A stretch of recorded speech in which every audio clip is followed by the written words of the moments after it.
Hello mga master! Welcome back again to our channel. Panibagong araw, panibagong kabanata na naman ang pagsamasamayin natin ngayong araw na ito. At kung bago ka sa ating channel, pag-click ang subscribe button and hit the notification bell para updated kayo sa ating mga susunod na videos.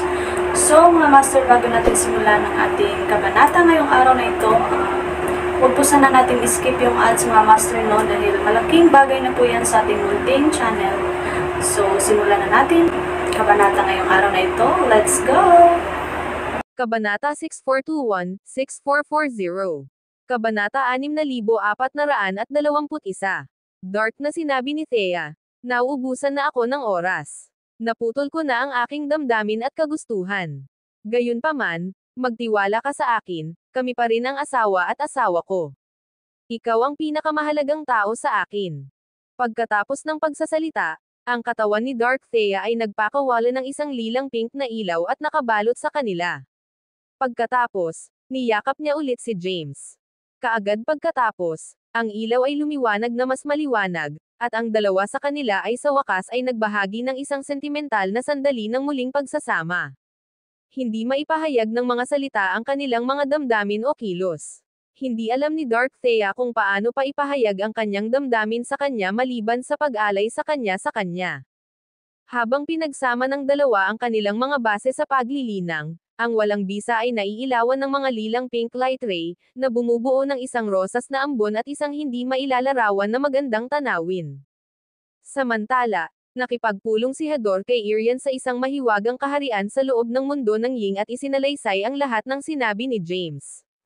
Huminga ng malalim si Irian at sinabing, hindi ko inaasahan na magkaroon siya ng detalyadong pagsasaalang-alang. Tila ang pag-asa ng mundo ay may pag-asa na bumalik sa labas ng mundo. Tumango si Hador at nagbuntong hininga, siya ay napakamaalalahanin, matapang, at madiskarteng. Siya ay isang espesyal na pag-iral. Gayunpaman, mayroon kaming isang mahalagang problema upang malutas. Tinanong ni Irian, ang gobernador ng Ying.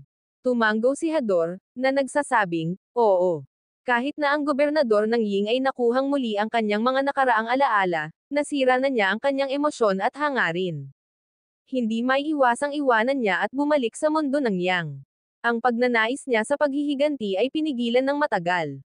Ngayon na naintindihan niya ang madilim na kapangyarihan ng langit, hindi niya hayaang umalis si Tai Chi. Panipi. Sumimangot si Irian at sinabing, siya ang napiling kahinaan ng isang tao. Kung saan man siya pupunta, susundan niya ito. Kung papayagan natin siya ngayon, kung gayon ang ating nakaraang pagsisikap ay walang kabuluhan. Hindi pa rin niya ipinasa ang ika-4 na pagsubok o nilinang ang 4th Marcy Ice Battle Form.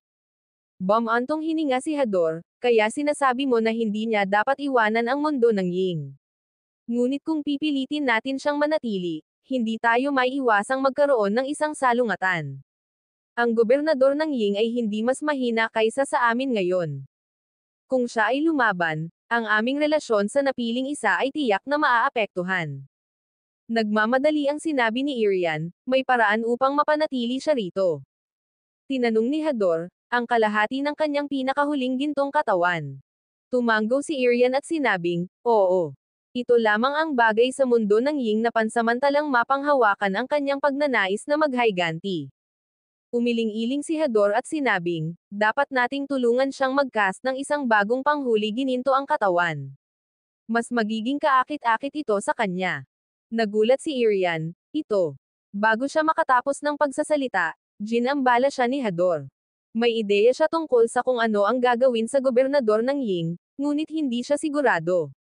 Sa makatuwid, nagtanong siya tungkol sa opinyon ni Irian. Dahil ang mga saloobin ni Irian ay naaayon sa kanyang, naisip niya. Sa sandaling iyon, nagmamadali si Tao Tai sa kanila. Huminto siya sa kalangitan sa itaas ng lugar at paulit-ulit na tumango kay Irian at Hador. Nag-shock si Irian at sinabing, tingnan kung sino ang handang ibababa ang kanyang ulo ngayon. Sumingit si Hador. Ano ang gamit? Ito ang kasalanan mo sa pag-aaksaya ng pagkakataon. Tumawa si Irian. Sapat na siya. Ang video na ito ay edited by Herban Storytelling.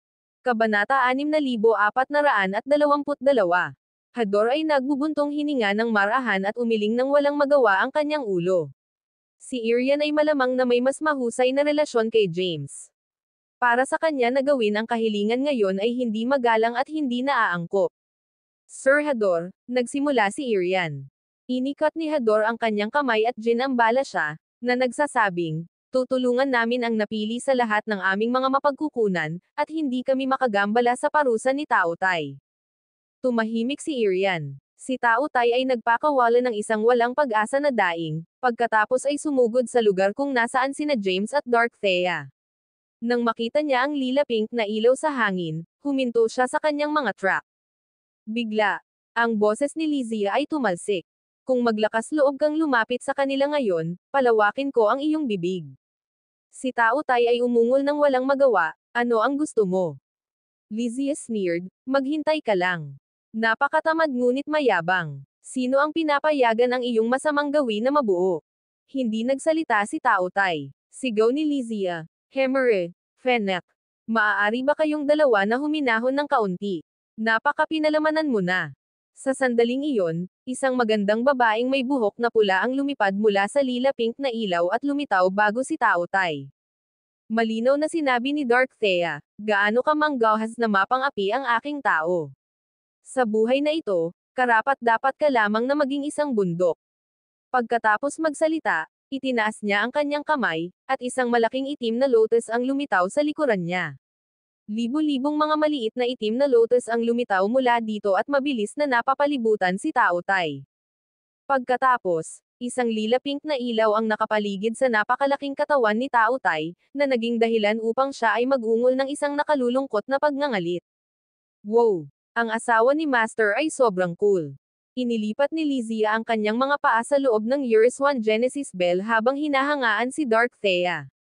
Samantala, nagbulong si Hemera. Nangangahulugan ba ito na mayroon pa tayong isa? Umiling-iling si Fennec, na nagsasabing, hindi ko gusto ang mabangong tao na ito. Agad na nag-retort si Lizzie, tulala. Siya ay isang bundok at hindi kahit na kwalipikado na maging isang alagang hayop. Wala siya sa parehong antas tulad ng sa amin. Napangiwi si Fennec matapos marinig ang kanyang tugon. Sa susunod na sandali, pinakawalan ni Tao Tai ang isang umuusbong na daing, at ang kanyang katawan ay nagsimulang pag-urong. Malumanay na tinapik ang Dark Thea sa lila-pink na ambon, kinuha ang isang bakas ng dugo ni James, at ipinasok ito sa katawan ni Tao Tai. Ang miniature Tao Tai ay agad na nakapaloob sa mga black and white light ray. Pagkaraan, si Dark Thea ay lumingon kay James na may pananabik na mga mata. Gusto niyang umalis ngunit nag-aatubili na iwanan siya. Pagkatapos ng lahat, marami siyang dumaan upang matulungan siyang mabawi ang kanyang mga alaala at muling pagsasama. Gayunpaman, ang kanyang puot kay Tai Chi ay hindi mapagkasunduan. Hindi niya maisip ang pag-iisip ni James na nakikipaglaban para sa kanya. Gayunpaman, habang siya ay nagmumuni-muni, isang itim na figure ang sumabog mula sa walang bisa. Agad na lumitaw si Irian sa harap nila. Tanong ni Dark Thea, pipigilan mo ba ako ulit? Ang video na ito ay edited by Herban Storytelling. Kabanata 6423. Irian ay tumingin sa lilang pink na ambon at nagbuntong hininga, handa ka bang iwanan siya muli? Sinabi ni Thea, wala sa iyong negosyo. Biglang tinanong ni Irian, palagi ka bang naging makasarili sa relasyon?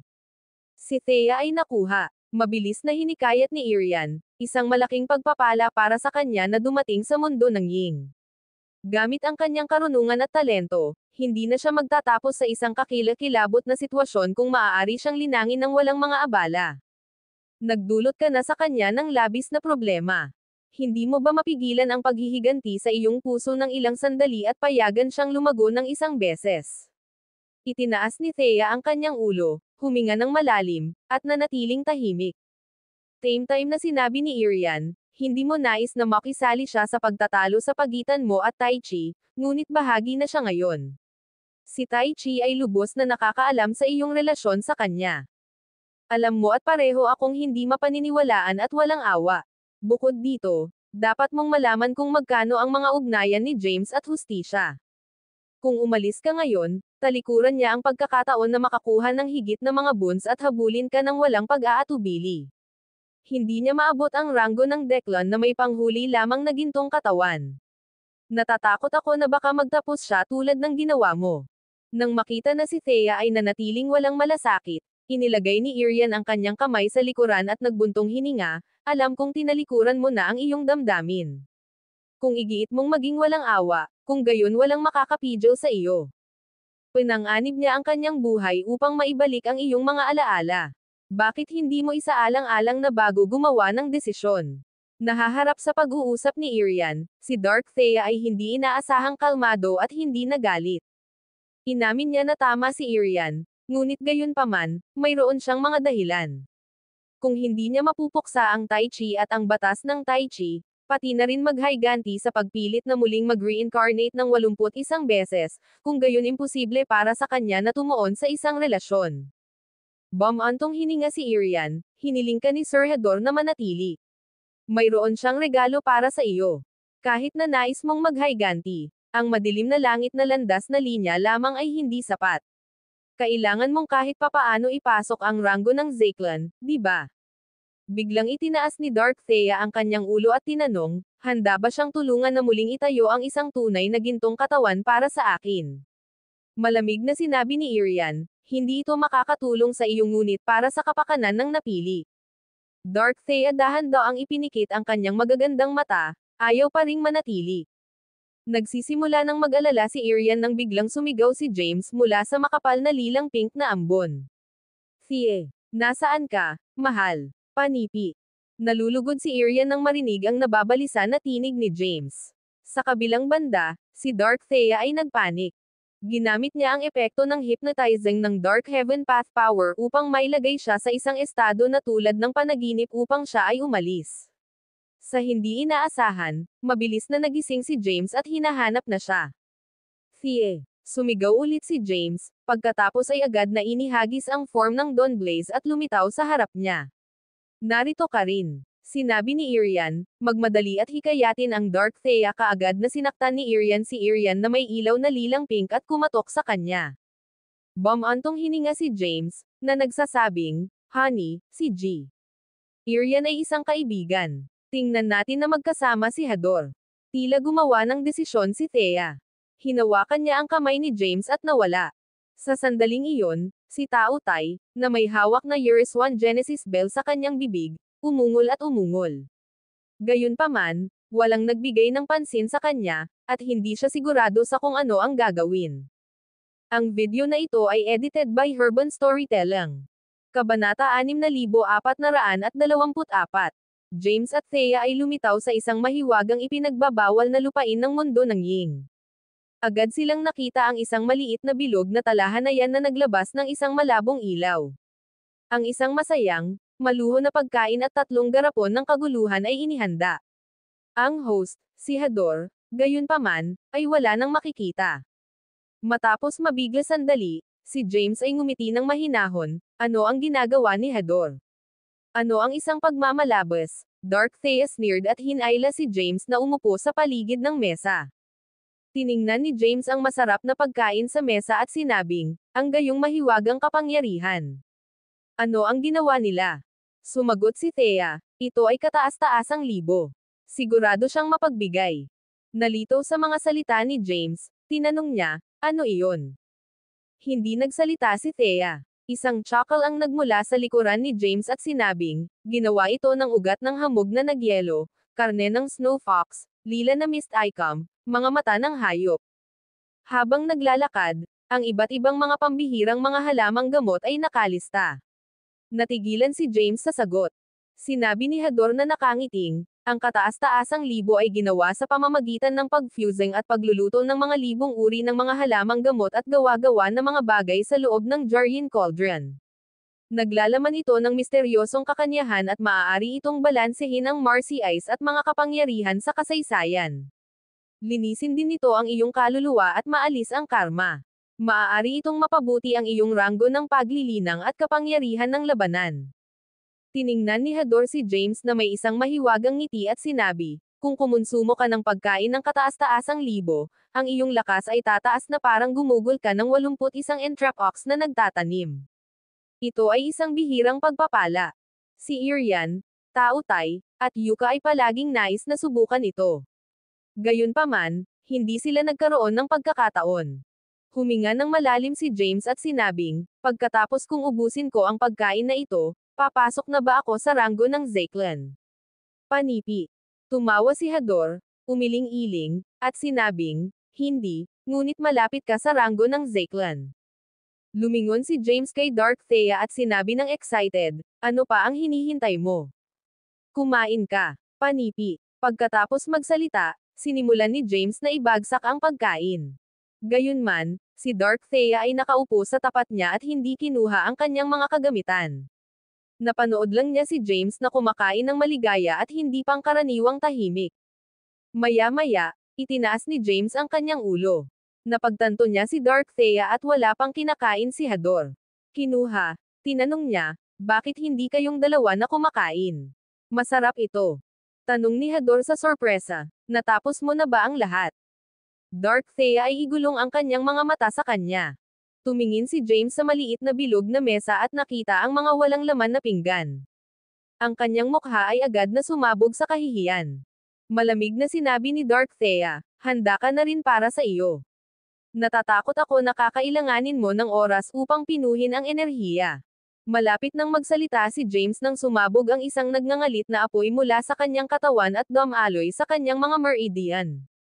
Ang iba't ibang mga kapangyarihan ay nagmula sa apoy, agad na nakakaapekto sa kanyang mga buto at organo. Umungol siya sa sakit at biglang bumangon sa walang bisa. Agad na tumayo agad si Dark Thea at napapanood ng walang kinikilingan. Sinabi ni Hador sa pagkabigla, siya ay masyadong matapang. Ilan ang mga yin na dapat nating ihanda para sa kanya upang maghanda? Maaaring nasa panganib siya. Nang makita si James na nagpupumilit sa walang bisa na may isang itim at puting puwersa na naglalabas mula sa kanyang katawan, si Dark Thea ay nabalisa. Ang kapangyarihan ng kataas-taasang libo ay labis na labis. Kahit na si James ay may tunay na gintong katawan at Nirvana Golden Bones, mahirap pa rin sa kanya na umangkop sa kapangyarihan. Bukod dito, mayroon siyang isang yang katawan. Kung magpapatuloy ito, tumingin si Hador kay Dark Thea at sinabing, ito ang iyong kasalanan sa pagiging walang tiyaga.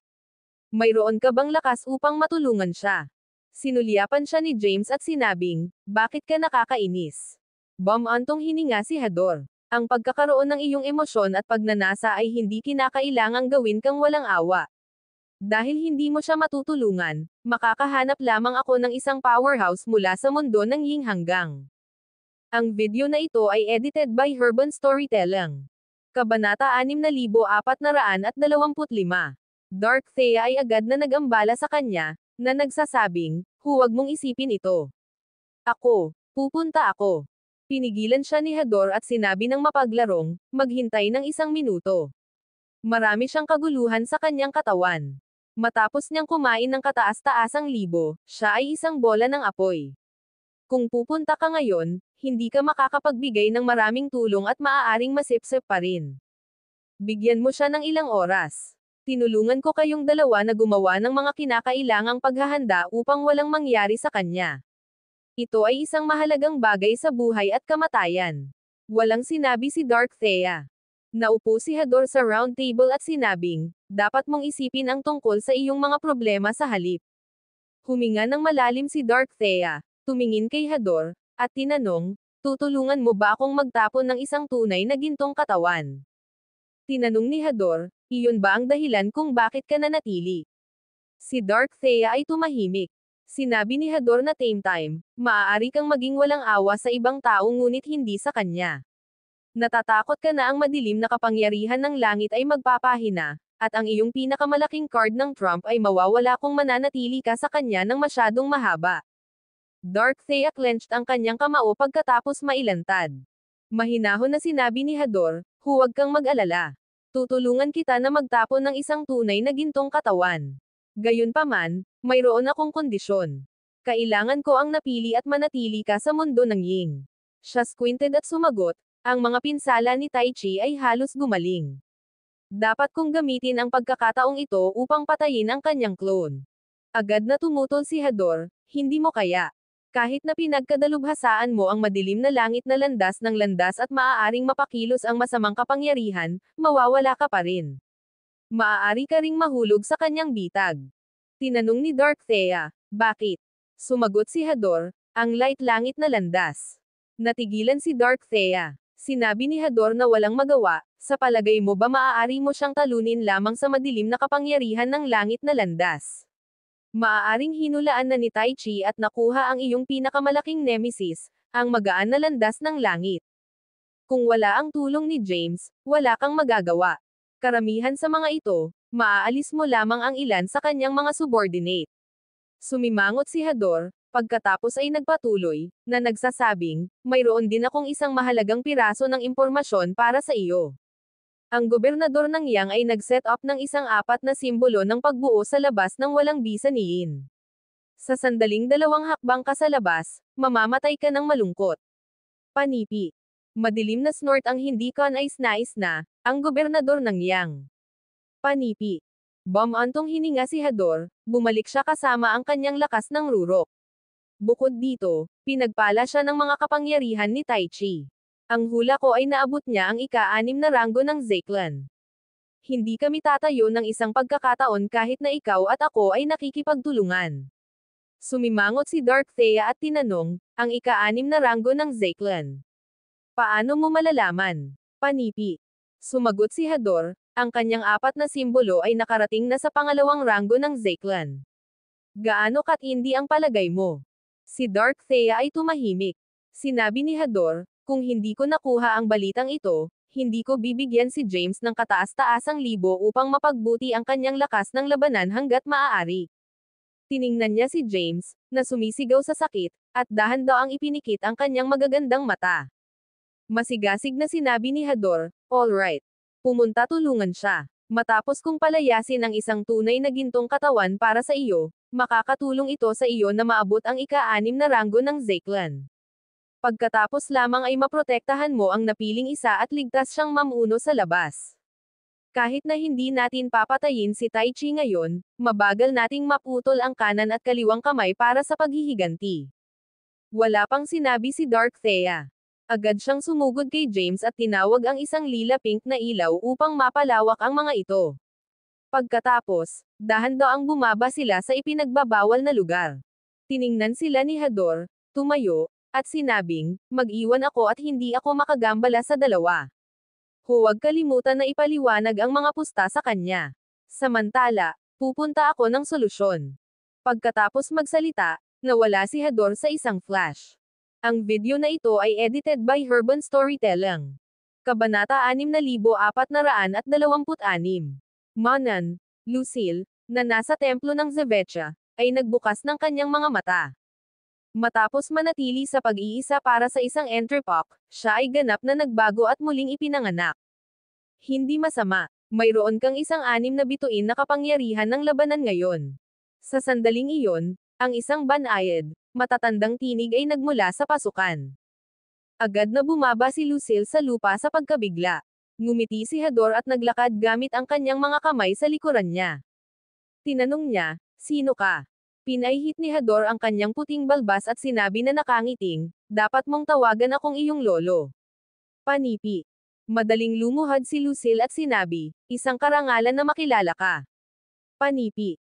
Ngumiti si Hador at suportado siya, na nagsasabing, sapat na. Mukha kang katulad ng iyong ina. Ibinaba ni Lucille ang kanyang ulo. Sinabi ni Hador, nababagabag ang iyong puso. Panipi. Umiling-iling siya at sinabing, hindi ako. Ang tanging layunin ko ay upang maghayganti sa aking mga magulang. Tinanong ni Hador, kung ano ang tungkol kay James. Panipi. Natalo ang puso ni Lucille matapos marinig ang kanyang pangalan. Matapos siyang makatakas mula sa kontrol ni Zachary, si James ang unang taong naisip niyang maghanap. Hinanap niya ang lahat ng mga mundo ng Genesis ngunit hindi siya mahanap. Si Tai Chi ay naglabas ng isang order ng kamatayan, at siya ang naging pinakamalaking kaaway sa publiko. Siya ay nakatakas sa lupain ng Forlat o ang Dark Genesis World. Dahil hindi siya makapasok sa lupain ng Forlat, ang tanging pagpipilian niya ay bisitahin ang madilim na daigdig upang subukan ang kanyang swerte. Sa hindi inaasahan, bumagsak siya sa 4 at nalaman ang tungkol sa kinaroroonan ni James. Hinabol niya ang kanyang mga yapot ngunit halos pinatay nang pumasok siya sa rehiyon ng Jert. Kung hindi ito para kay Clayton, hindi na siya makakaligtas hanggang ngayon. Si James ay isang taong maaasahan niya. Matapos marinig na banggitin ni Hador ang kanyang pangalan, alam niya na sinusubukan niyang ipahiwatig ang isang bagay. Tumingin sa kanya si Lucille at tinanong, "Nasa ilalim ka na ba?" "Panipi." Sinabi ni Hador na nakangiting, "Paano ko siya maglakas loob na maglingkod sa ilalim ko?" Siya ang napili, ang pag-asa ng mundo ng Ying. Tinanong ni Lucille, "Nasaan na ngayon? Maaari ko ba siyang makita?" Magaan ang sinabi ni Hador, "Marahil ito ay sa isang oras na tulad nito ay kakailanganin ka niya, at magkakaroon ka ng isang lugar sa kanyang puso." Napatingin sa kanya si Lucille at tinanong, "Hindi ko maintindihan." Tinitigan siya ni Hador at tinanong, "Gusto mo ba siya?" Ibinaba ni Lucille ang kanyang ulo at sumagot, "Nagkita kami ng pagkakataon at nakipaglaban ng magkasama sa isang labanan sa buhay at kamatayan sa sekta ng Timaeus. Ang aming relasyon ay hindi pag-ibig, bagaman kami ay tulad ng mga kaibigan na may pag-iisip." Sumimangot si Hador at sinabing, "Ngunit kailangan kanyang matulog sa kanya, at malamang na hindi ka bibigyan ng katayuan. Kahit na, tutulungan mo ba siya?" Tiningnan siya ni Lucille ng kompletong hindi paniniwala. Mahinahon na sinabi ni Hador, "Humihingi ako ng paumanhin sa biglaang, ngunit wala akong ibang pagpipilian. Kung ayaw mo, hindi kita pipilitin. Maghahanap ako ng ibang tao." Sabik na tinanong ni Lucille, anong uri ng problema ang napasok niya. "Bakit mo ako kailangan, gawin iyon sa kanya?" Ipinaliwanag ni Hador kung paano natupok ni James ang kataas-taasang libo at ang mga kahihinatnan at benepisyo nito. Naturally, binanggit din niya ang Dark Thea. Gayunpaman, sa kanyang opinyon, hindi siya sapat upang matulungan si James na sumipsip at pinuhin ang puwersa. Kung nabigo si James na pagtagumpayan ang balakid na ito, mahirap para sa kanya na linangin ang Zem Supreme Sutra at maabot ang rurok ng form ng labanan sa Marcy Ice. Hindi nagtago si Hador kay Lucille at napaka-prangka. Tumahimik si Lucille at nagpout matapos marinig ang lahat. Para sa mga powerhouse sa kanilang antas, maraming beses na silang dumaan sa muling pagkakatawang tao. Sa makatuwid, ang kailanisang puri at kawalang kasalanan ay hindi mahalaga sa kanila. Kahit na, si Lucille ay isang babae at nakaramdam pa rin ng napahiya tungkol sa pisikal na pagpapalagayang loob. Mahirap para sa kanya na magpasya, at siya ay nasa isang problema. Bukod dito, hindi sigurado si Lucille kung nagustuhan niya si James. Bumantong hininga si Hador, "Nobos na ang oras. Kung patuloy kang mag-atubiling, magpanggap ako na hindi ako nagtanong. Maghahanap ako ng iba. Hindi ko lang siya mapapanood na mamatay." Panipi. Nang makita ang Hador turn sa paligid, sumigaw si Lucille, "Maghintay." Tumalikod si Hador at tinanong, "Handa ka bang gawin ito?" Tumanggo si Lucille ng malumanay na may isang flush na mukha. Paalalahanan siya ni Hador, "Tandaan, ako ang nagdala sa iyo doon sa pamamagitan ng lakas. Ikaw ay lubos na walang kabuluhan. Kung tungkol sa anumang susunod na mangyayari, magiging kapalaran ito." Pagkatapos magsalita, itinaas ni Hador ang kanyang kamay, at isang lakas na nakabalot kay Lucille. Sa susunod na sandali, nawala sila mula sa Zeveche Temple. Di nagtagal, lumitaw ang isang itim na anino at kinuha ang form ni Irian. Tumingin siya sa walang laman na bulwagan, at biglang nakagambala ang kanyang puso. Narito si Sir Hador. Maaari ba niyang subukan na gamitin ang anak na babae ni Franciscus?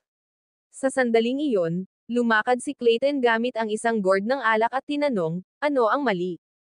Natigilan, lumingon si Irian at tinanong, "Nakita mo ba si Sir Hador?" "Hindi ako nakakita ng berdeng toro." "Ano ang mali? Narinig ko na binanggit mo si Lucille ngayon. Nasaan siya?" Sumimangot si Clayton. Nahihiya ni Irian ang kanyang ilong na napahiya at sinabing may isang mapait na ngiti, marahil ay lumikha si Sir Hador ng isang pagkakataon para sa kanya. Ang video na ito ay edited by Herban Storytelling. Kabanata 6427.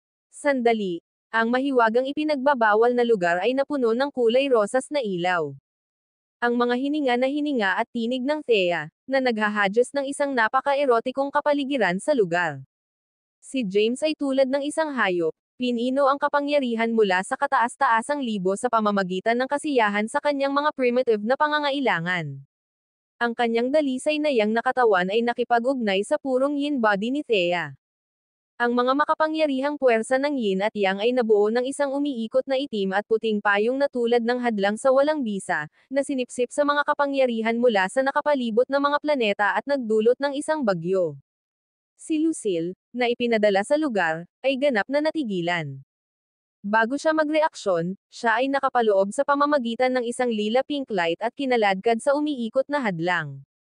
Si James, na ang mga mata ay dugo, hinayla siya. Lucille. Nang makita niya ang kanyang mukha, ang kanyang mabangis na ekspresyon ay pinalitan ng pagkabigla. Ikaw ba talaga? 49. Nagulat si Lucille. Pumunta. Mag-iwan. Sigaw ni James at tinulak siya gamit ang kanyang itim at puting puwersa. Kaagad pagkatapos, tiningnan niya si Dark Thea sa tabi niya. Nang makita ang kanyang mga flush na pisngi, siya ay mesmerized. Gayunpaman, maliwanag na hindi na niya ito makatiis at kailangan ng ilang oras upang mabalanse ang yin ng kanyang katawan at yang. Unti-unting nabawi muli ni James ang kanyang katinoan. Pagkatapos, sinimulan niyang ayusin ang kanyang kaguluhan sa kakanyahan at matuwid na aura. Di nagtagal, nawala ang kakulangan sa ginhawa sa kanyang katawan. Nang malapit na siyang magbalik sa Thea, nakita niya si Lucille na bumalik. Sigaw ni Lucille, maaari kitang tulungan. 49. Ay! Sinulyapan siya ni James na may mga mata ng dugo at sumigaw, tinanong ka ni isa na umalis, Lucille. Mayroon na akong asawa at hindi mo kailangan na gumawa ng anumang mga sakripisyo. Hindi ito katumbas ng halaga. Sinulyapan ni Lucille si Dark Thea at sinabing, maaari pa ba siyang tulungan ka? Narinig ko kung hindi ka makakakuha ng tulong sa oras, mamamatay ka. Bumantong hininga si James sa kanyang mga salita. Kahit na mamatay siya, tumanggi siyang ipagkanulo si Thea. Kasabay nito, ayaw niya ring saktan si Lucille. Mula noong nakaraan, si Thea ang nag-iisang babaeng humawak sa kanyang puso. Hindi rin niya matatanggap ang kanyang katapat, ang light Thea, hayaan si Lucille. Nagkita siya at ni Lucille ng pagkakataon. Kahit na nakipaglaban sila ng magkasama, ang pag-ibig ay wala sa pagitan nila. Tumanggi si James na ulitin ang pagkakamali niya kay Yemima. Gayunpaman, naintindihan niya ang mabuting hangarin ni Lucille. Kung siya ay magiging masyadong malupit, masasaktan niya ang kanyang damdamin. Matapos pag-isipan ito, itinaas ni James ang kanyang ulo at sinabi na nakangiting, mangyaring umalis sa ngayon, Lucille. Nabalance ko na ang aking kakanyahan, at umunlad ang aking kalagayan. Kailangan ko lang manatili sa pag-iisa ng kaunti at mababawi ako. Naunawaan ni Lucille ang kahulugan sa likod ng kanyang mga salita at dahan-daang ang ipinikit ang kanyang mga mata. Sa sandaling iyon, itinapon ni James ang form ng Dawn Blaze at lumitaw bago si Dark Thea. Ang mga kulay abo, itim, at puting ilaw ay sumabog mula sa kanyang katawan at agad na nakabalot sa kanya. Ang dalawa ay nakaupo sa tapat ng bawat isa at dahan-daang pinaikot sa mga kapangyarihan. Sinakripisyo ni James ang ilan sa kanyang kaguluhan sa kaguluhan upang i-connecta ang mga ito upang ang kanilang yin at yang ay maaaring pagsamahin at umakma sa bawat isa. Nakakakita ng mga ito, nagbuntong hininga si Lucille at ngumiti ng mapait. Yamang hindi nangangailangan ng tulong si James, hindi niya kailangang igiit. Ang video na ito ay edited by Herban Storytelling. Kabanata 6428. Fierce ay gamulong sa mga pisngi ni Lucille matapos niyang makita ang katotohanan. Inilipat niya ang kanyang mga manggas at iniwan ng malungkot. Sa sandaling iyon, binuksan ni Dark Thea ang kanyang mga mata at tiningnan si James na nakaupo sa harap niya. Agad na sinabi ni James, huwag kang magsalita. Makikipag-usap ako sa iyo pagkatapos makaya. Tumahimik si Thea. Alam niyang tatanggihan niya ang ibang babae. Gayunpaman, handa siyang pahintulutan ito dahil ang kanyang kaligtasan ay ang prioridad. Sa sandaling iyon, ikinonekta ni James ang kanyang mga palad sa macelan na palad ni Thea. Kaagad pagkatapos, hindi mabilang na mga itim at puti na kapangyarihan na konektado sa pamamagitan ng kanilang mga katawan. Bulalas ni Dark Thea, muli, sobrang dami mo. Ang mga itim at puting kapangyarihan ni James ay nakabalot sa kanya. Pagkatapos, Ang isang mahiwagang kulay rosas na ilaw ay nakapaligid sa lugar muli. Samantala, tiningnan ni Hador si Lucille, na bumalik na may luha at bumantong hininga. Nag-miscalculated ako. Ito ang aking kasalanan na napahiya ka. Huminga ng malalim si Lucille at sinabing, kami ay mula sa dalawang magkakaibang mundo. Sa huli, ang parehong partido ay kailangang maging handa. Panipi. Pagkatapos magsalita, pinunasan ni Lucille ang kanyang luha. Pagkatapos, ngumiti siya at sinabing, hindi ko rin iniisip na ito ay isang kahihiyan. Nalaman ko lang ang tungkol sa aking posisyon. Gusto kong sundin ka at malaman ang mga supernatural na kapangyarihan ng aking ama. Matapos kong maghayganti, magtatapos ang aking paglalakbay sa paglilinang, at nais kong mabawi mula sa heartbreak. Sumimangot si Hador at sinabing, ikaw. Dahan-dahan ang sinabi ni Lucille, sinasabi ko lang ang katotohanan. Ang pag-ibig ay masyadong mapait, at ang hustisya ay napakahirap na mananaig. Hindi ko rin makitungo. Ay. Bago siya makatapos ng pagsasalita, si James ay bumangon mula sa ipinagbabawal na lupain. Nag-hover siya sa kalangitan na may isang diagram ng Tai Chi sa ilalim ng kanyang mga paa at hindi mabilang na mga kapangyarihan na nakapaligid sa kanyang katawan. Lumaban tayo, Sir Hador. Nagulat, mabilis na pinangangalagaan ni Hador si Lucille. Sa susunod na sandali, sumugod si James at inatake. Agad na lumabo ang paligid. Ang kanyang kakilakilabot na kapangyarihan ay kumalas sa hadlang ni Hador at diretso sa kanyang katawan. Nang makita si James na nagmamadali sa kalangitan, nagbago ang ekspresyon ni Hador. Mabilis niyang hinawakan si Lucille at tinakpan ang pag-atake. Siya ay naging napakalakas sa ilang sandali. Kapag natapos na siyang magsalita, si James ay nagtapon ng hakbang sa terrace astride at lumapit muli. Itinulak ni Hador si Lucille at tinawag ang kanyang kapangyarihan sa Marcy Ice upang makisali sa isang malapit na quarter na labanan kay James. Ang dalawang nagpalitan ng hindi mabilang na gumagalaw sa isang mata. Ang kanilang mga imahe ay sumabog sa buong kalangitan, at ang kanilang mga makapangyarihang puwersa ay nag-clash, pagkatapos ay kumalat sa lahat ng direksyon. Nakakatakot na mga alon ng pagkabigla ay napuno at nawasak ang hindi mabilang na mga unibersidad at planeta. Ang kanilang biglaang labanan ay matindi at naging dahilan upang manginig ang yin. Lahat ng nasa loob nito ay napanood sa pagkabigla. Ang video na ito ay edited by Herban Storytelling. Kabanata 6429. Simal Anti, sa labas ng mundo ng Ying, isang kapansin-pansin na bata na nakasuot sa nagninangas na pulang atletikong kasuotan, na may buhok ang kulay ng siga, ay nasa itaas ng isang nakabalot na bundok. Unti-unting binuksan niya ang kanyang mga mata habang ang lupa ay nanginginig at ang mga bundok ay kumalas. Ito ay walang iba kundi ang gobernador ng Yang, na bumalik ng buong kaluwalhatian. Sina James at Dorothea, sa tulong ni Clayton, ay napatay ang mga mundo ng Genesis. Dahil dito, ang hindi mabilang na mga mundo ay nabuo sa kumpletong kaguluhan. Naturally, ang batas ng Tai Chi ay gumuho din, at ang gobernador ng Yang ay maaaring magpakita ng kanyang tunay na anyo. Ang gobernador ng Yang ay tumitig sa marahas na nanginginig na madilim na mundo, ang kanyang mga browser ay halos baluktot sa isang buhol. Sa isang biglaang at kulog na dragon na umuungol, isang Asher Dragon ang sumabog mula sa kalangitan, na nagbabago sa isang nasa gitna na may edad na nakasuot sa isang asol na balabal. Pagkatapos, lumitaw siya sa tabi ng gobernador ng Yang. Ang gobernador ng Yang ay pinaliit ang kanyang mga mata at nagtanong, nararamdaman ko ang aktibidad sa walang bisa ni Yin. Maaari bang ang mga manggugulo ay sa wakas ay naghahanda na bumalik? Lubhang sinabi ni Lonnie, batay sa aking mga kalkulasyon, hindi ito mukhang malapit na. Maaari ba silang mag-scheme ng isang bagay? Ang gobernador ng Yang ay sumingit, wala silang mga bayag na lalabas. Panipi.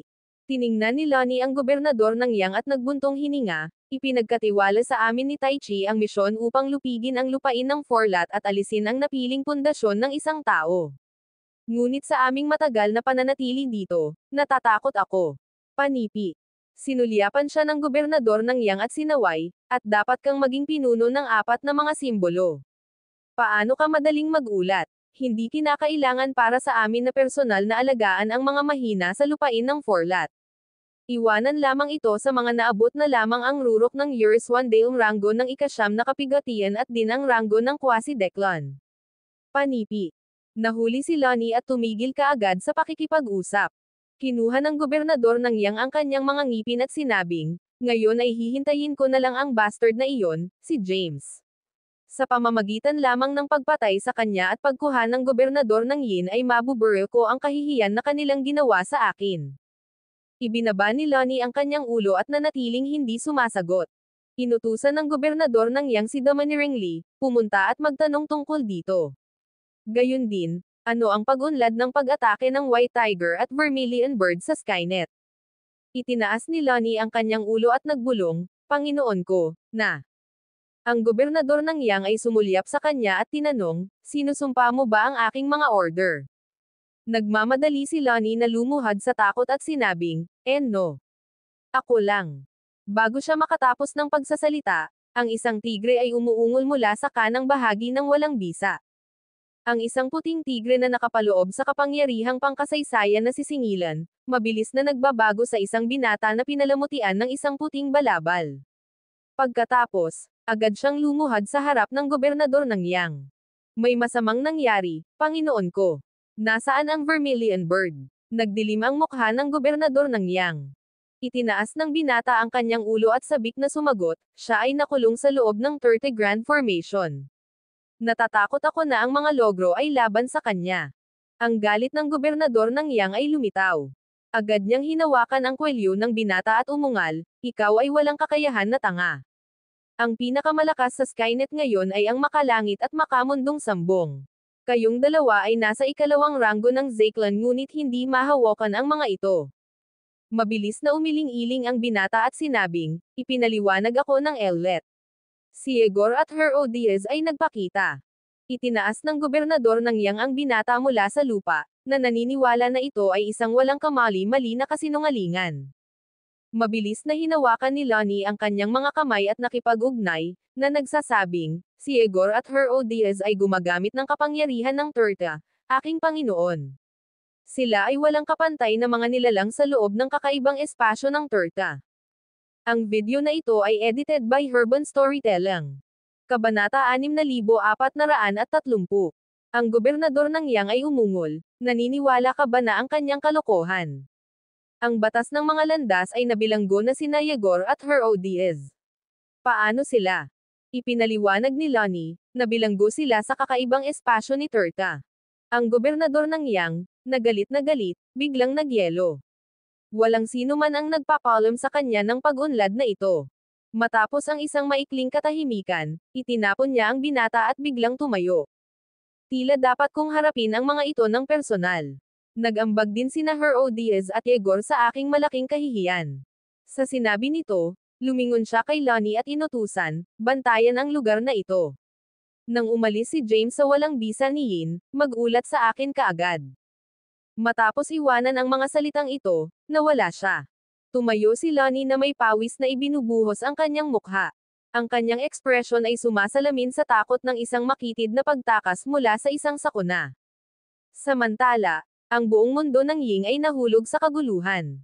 Sina James at Hedor ay nakalock pa rin sa isang mabangis na labanan. Ang mga nakapalibot na bundok, puno, gusali, at unibersidad ay nagbigay ng tibok ng kanilang mapanirang pag-aaway. Sa kabutihang palad, inilipat ni Irian ang lahat ng mga buhay na nilalang ng Ying World sa isang ligtas na puwang, na pinalalaya ang mga ito mula sa kabuuang pagkawasak. Sa kabila ng pagkawasak, ipinagpatuloy ni na James at Hedor ang kanilang walang humpay na tunggalian. Sila ay pantay na naitugma at tumanggi na magbunga ng 1 pulgada. Si James ay umasa sa kanyang dalisay na katawan ng Yang at ang panghuli gininto ang katawan bilang pundasyon habang ginagamit ang form ng Dawn Blaze at ang hakbang na Terrace Astride bilang kanyang mga kasanayan sa pagsuporta. Ang kanyang kaguluhan sa yin-yang ay nakalock kay Hedor, na nagpapahintulot sa kanya na epektibong mahulaan, makagambala, at maglunsad ng mga counter-attacks. Sa kabilang banda, si Hedor ay nakipaglaban lamang sa lakas ng kanyang ikatlong ranggo ng Zeklan. Kahit na hindi gumagamit ng anumang mga supernatural na kapangyarihan, madali niyang hawakan ang labanan. Boom! Ang isa pang bingi na umungol ay sumigaw habang nakipaglaban sina James at Hador. Ang kanilang mga palad ay nakatagpo ng napakalaking puwersa, na pinapadala silang dalawa na nakakasakit sa likuran. Gayunpaman, habang si Hador ay umatras ng daan-daang mga light years at steadied ang kanyang sarili, si James ay hinimok ang libu-libong mga light years at kahit na nag-abang ng ilang dugo. Inalog ni Hador ang epekto, pagkatapos ay tumawa sa pagtawa, haha. Kamangha-manghang. Nakapagtataka iyon. Nabawi muli ni James ang kanyang pag-iingat at ginamit ang form ng Dawn Blaze upang muling lumitaw sa harap ni Hador. Pagkatapos, tinanong niya, hayaan ulit. Wala nang pakikipaglaban. Sapat na para sa akin. Sa iyong panghuli gininto ang katawan, purong yang katawan, at kaguluhan ng kaguluhan, hindi mo kailangang malaman ang Zem Supreme Sutra. Si Hador ay kumalas sa pag-iwas, shock lang kay James. Ang paglilibot na puro at malalim na kapangyarihan ng Marcy Ice ay nalampasan na ang minahan, James. Wala na akong magturo sa iyo. Panipi. Sinuri ni James ang kanyang tunay na gintong katawan. May mga kulay abo, itim, at puting mga kapangyarihan na malumanay na lumulubog sa ibabaw ng kanyang balat, na nagpapalabas ng isang nakakainis na aura at inalis siya ng malaking lakas. Matapos ang labanan, nadama ni James na nakakuha siya ng higit na kontrol sa tatlong kapangyarihan, na ngayon ay mas makapangyarihan kaysa sa kanyang kapangyarihan ng martials. Bukod dito, ang isang bakas ng kanyang kapangyarihang panghistorial, na sinasabing nawala, ay muling nabuhay. Sa asensya, nagmamay-ari siya ng kapangyarihan ng martials, kapangyarihan ng historial, pati na rin ang lakas ng yin-yang na pinagsama sa pamamagitan ng pagsasanib ng kaguluhan. Masaya na itinaas ni James ang kanyang ulo at tinanong, nangangahulugan ba ito na naipasa ko ang ika-4 na pagsubok? Tumanggo si Hador at sinabi na nakangiting, itinuturo ng Zem Supreme Sutra kung paano magkakasundo ang mga kapangyarihan. Gayunpaman, pinagkadalubhasaan mo na ang paggamit ng kaguluhan at maaari na ngayong kontrolin ang tatlong pangunahing puwersa na ito. Sa makatuwid, hindi mo na kailangang malaman ang sutra. Panipi. Tuwang-tuwa ang tinanong ni James, kaya ano ang ranggo ng aking paglilinang ngayon? Ang video na ito ay edited by Herban Storytelling. Kabanata 6431. Paglilinang. Tumawa si Hador at tinanong, mahalaga pa rin ba sa iyo ang paglilinang? Nahuli si James. Hayaan mo akong parirala ito sa ganitong paraan. Bumantong hininga si Hador. Ang isa pang mahusay na siyam na star powerhouse ay lumitaw muli sa Ying World. Ang alagad ay lumampas sa kanyang guro. Isang mahusay na siyam na bituin na powerhouse. Nagulat si James. Naging mas malakas siya kaysa kay Hador, ang Grand Patriarch ng Ying World. Paano iyon posible? Matapos ang paglaban kay Hador, kahit na pantay-pantay silang naitugma, hindi siya talunin ni James. Lumipad siya pabalik mula sa epekto at naglabas ng dugo sa huli. Gusto niyang magsalita, ngunit binugbog siya ni Hador. James, oras na para sa akin na hayaan kang makilala ang isang taong dapat mong matugunan. Iyon ang iyong pangwakas na kapalaran. Nang marinig iyon, sumimangot si James. Kailangan ko pa ring makilala ang isang tao. Hindi ito nagtatapos. Hindi mo ba nais malaman ang tungkol sa lihim ng ika-4 na form ng labanan sa Marcy Ice? Tanong ni Hador. Naririnig iyon, pinalawak ni James ang kanyang mga mata. Hador, ang ibig mong sabihin ay ang taong pupuntahan ko ay ang powerhouse sa ranggo ng Declan na lumikha ng form ng labanan sa Marcy Ice. Ngumiti si Hador ngunit tumahimik.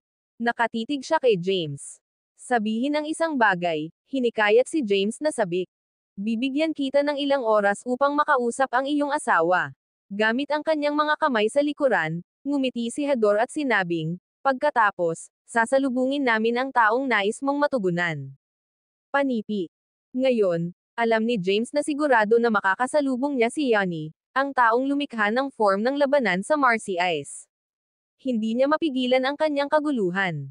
Nagmamadali, sumabog siya sa mahiwagang santuaryo ng Ying World. Nang siya ay lumitaw sa mahiwagang santuaryo ng Ying World, si Dark Thea ay nakaupo sa isang posisyon ng lotus sa isang rurok ng bundok. Napapaligiran siya ng masamang enerhiya. Nakakatakot ang kapangyarihan. Siya ay nakakaakit na, ngunit ngayon, mukhang mas kaakit-akit siya. Marahil siya ang pinakamagandang tao sa mundo. Darling, Sigaw ni James. Lumipat ang mga eyelid ng Thea. Umiwas siya ngunit hindi nagsasalita. Bakit hindi ka nagsasalita? Lumakad papunta si James sa kanya. Huwag kang lumapit sa akin. Si Dark Thea ay kumalas sa kanyang kamay at pinigilan siya. Natatakot ako sa iyo. Itigil ang pag-abala sa akin. Nakaramdam si James ng awkward. Ito ay isang mahabang panahon. Hindi ka ba nakabawi? Sa pamamagitan ng kanyang mga mata, sumiksik si Thea at sinabing, masama ka. Kung maglakas loob kang lumapit, ubusin kita. Nawala si James sa mga salita. Hindi niya inaasahan na hindi siya gusto ng kanyang asawa sa pagiging malakas sa aspetong iyon. Nakaramdam ng walang magawa, makakahanap lamang siya ng isang lugar na maupo malapit sa kanya. Tumingin siya kay Dark Thea, naglabas. Ang kanyang ekspresyon ay puno ng pag-ibig.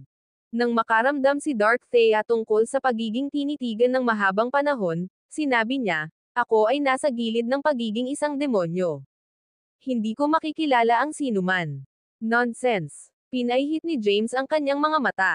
Susundan kita kahit saan. Kung ikaw ay naging isang demonyo, hindi ba ako maaaring maging Demon Lord? Panipi. Nang marinig iyon, binuksan ni Dark Thea ang kanyang mga mata. Sa pagtingin kay James, na may smug expression, tumawa siya. Ang ganda ng tunog ng tawa niya. Ito ang kauna-unahang pagkakataon na tumawa siya mula nang maalis niya ang kanyang emosyon at kagustuhan. Ang video na ito ay edited by Herban Storytelling. Kabanata 6432. Ikaw ay tanga. Dark Thea ay gamulong ang kanyang mga mata kay James. Matanda ka na. Bakit ka pa malambot? Magandang wala. Ang aking asawa ay ang gobernador ng Yin. Bakit kailangan kong maging matagumpay? Huwag kalimutan. Umaasa ako sa iyo upang mabuhay, sabi ni James. Pagkatapos, kumuha siya ng isang bote ng kaguluhan na absinthe at ininom ito. Panipi. Sa pagtingin sa mga aksyon ni James, naramdaman ni Dark Thea na mahigpit ang kanyang puso. Tumigil sa pag-inom. Hindi kita matulungan muli. Hindi ako umiinom ng alak. Sinulyapan ni James si Dark Thea. Ito ang pag-ibig ng aking asawa. Walang hiya ka. Si Dark Thea ay nagbulong bago nagbuntong hininga. Napanood ko ang labanan sa pagitan mo at Hador. Ngayon, ikaw ang pangalawang mahusay na siyam na bituin na powerhouse sa Ying World. Nang marinig iyon, itinuwid ni James ang kanyang likuran.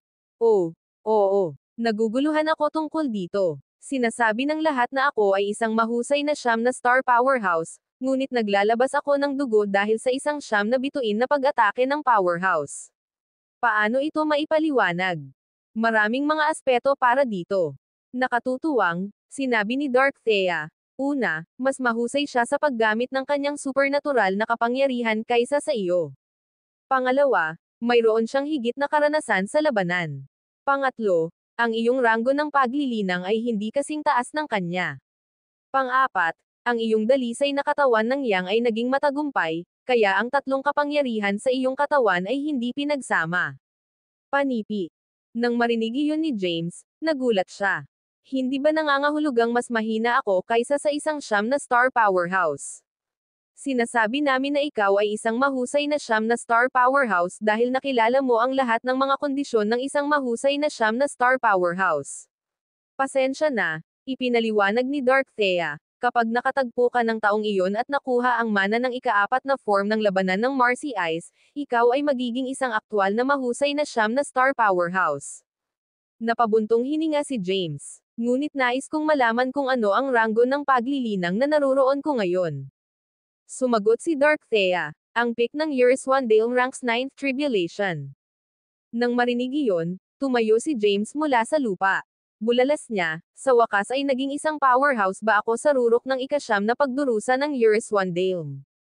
Walang magawa si Dark Thea. Tumingin siya sa walang bisa. Hador, dapat mong ipasa ang Zem Supreme Sutra sa kanya. Nawalan siya ng isipan dahil sa kapangyarihan ni Yin at Yang. Hindi nagsalita si James. Tumigil sa pagiging bobo. Tumingin ulit si Dark Thea kay James. Pumunta ka lang. Hihintayin kita rito. Kailangan ko ng oras upang matuno ang kapangyarihan ni Yin at Yang. Pagkatapos, itinaas niya ang kanyang kamay. Ang isang item na katulad ng isang puting jade pendant ay lumitaw sa harap ni James. Ano ito? Nagtataka si James. Ito ay walang bisa ang Dragon Tooth. Ito ay isang pabor na naiwan ko sa kanya. Sa isang mababang tinig, sinabi ni Dark Thea, kapag nakita niya ang token na ito, tuturuan kanya. Ang pagkuha ng kumikinang na Dragon Tooth ay walang bisa, si James ay nalilito. Maaari bang magkaroon ng kasaysayan si Dark Thea kasama ang tagapagtatag ng Marcy Ice Combat Form? Sa pag-iisip tungkol dito, napagtanto ni James na nangyari ang lahat dahil kay Yanni. Kung hindi siya nagtanong tungkol sa ranggo ng Declan, si Dark Thea ay hindi na magdusa ng labis at mapigilan ng Tai Chi. Makikita na ang pabor na si Dark Thea ay naiwan kasama si Yanni ay mahalaga. Sa pag-iisip na iyon, itinago ni James ang Jade Pendant at tumingin kay Dark Thea. Sinabi mo na hihintayin mo ako. Inaasahan kong hindi ka na bumalik sa iyong salita sa oras na ito. Hindi ko na kailangan ang mga puting kasinungalingan. Kami ay mabubuhay at mamamatay ng magkasama. Hindi tayo mawawala sa bawat isa. Hindi sinabi ni Dark Thea ang maraming mga emosyonal na salita. Matapos sabihin iyon, inalis niya ang kanyang kamay. Ang isang lila-pink na kapangyarihan ay hinayla si James mula sa lupa at sa walang bisa. Sa oras na ito, matagal nang naghihintay si Hador kay James. Hinawakan ang kanyang balbas, tiningnan niya si James. Mayroon pa ring ibang tao. Gusto mo bang makilala siya? Alam ni James kung sino ang pinag-uusapan ni Hador. Sumulyap siya sa huli. Nais mo bang talunin ako ng aking asawa sa kamatayan? Masama ka. Tumawa si Hador. Pagkatapos, ang lakas ng kapangyarihan ng labanan ng Marcy Ice ay sumulpot kay James. Hayaan. Panahon na upang makita ang iyong huling kapalaran.